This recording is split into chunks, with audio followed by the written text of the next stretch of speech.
చాలామందికి తెలియకపోవచ్చు. అంటే బ్రదర్ షఫీ అంటే ఎక్కడి నుంచి వచ్చాడు, ఎక్కడి నుంచి వచ్చాడు, ఎక్కడి నుంచి వెళ్తే ఇంపాక్ట్ నుంచే వచ్చాను. క్లాసెస్ ఇప్పుడు నాకు తెలిసి 3 days classes, 7 days classes, 10 days classes నడుస్తున్నాయి కదా.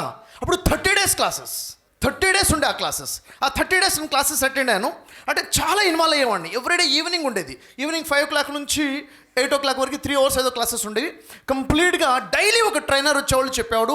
నా లైఫ్ టర్నింగ్ డే అది. కంప్లీట్ లైఫ్ టర్న్ అయిపోయింది. అంటే ఎక్కడో మారుమూల ప్రాంతంలో విలేజ్లో పుట్టి అక్కడున్న వాతావరణంలో అక్కడ చదువుకొని ఇక్కడ వచ్చిన తర్వాత ఆ మాటలు వింటుంటే ఓహో ఇదా జీవితం, ఓహో ఇలా ఆలోచించాలా, ఇలా ఉండాలా, ఇంత గొప్పగా ఉండాలా, మనిషి ఆలోచిస్తే ఇలాంటి మార్పు వస్తుందా, చాలా బాగా అనిపించింది. అంటే షఫీ అనే వ్యక్తి నెల ముందు నెల తర్వాత మారిపోయాడు.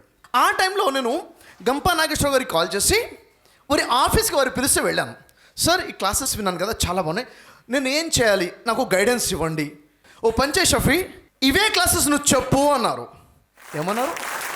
ఈ క్లాసెస్ నువ్వు నేర్చుకుందే నువ్వు చెప్పడం మొదలుపెట్టు, స్కూల్స్కి వెళ్ళు, కాలేజెస్కి వెళ్ళు, నువ్వు వెళ్ళు, డిస్ట్రిక్ట్స్కి వెళ్ళు, ఇది చెప్పడం మొదలుపెట్టు అన్నారు. అంటే నాలో ఏముందో నాకు తెలియదు.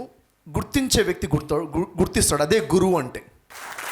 ఎవరిని ఎక్కడ షైనప్ చేయాలి, ఎవరు ఎక్కడ సింక్ అవుతారు అని ఐడెంటిఫై చేయగలిగిన స్కిల్ గంపా నాగేశ్వర గారు.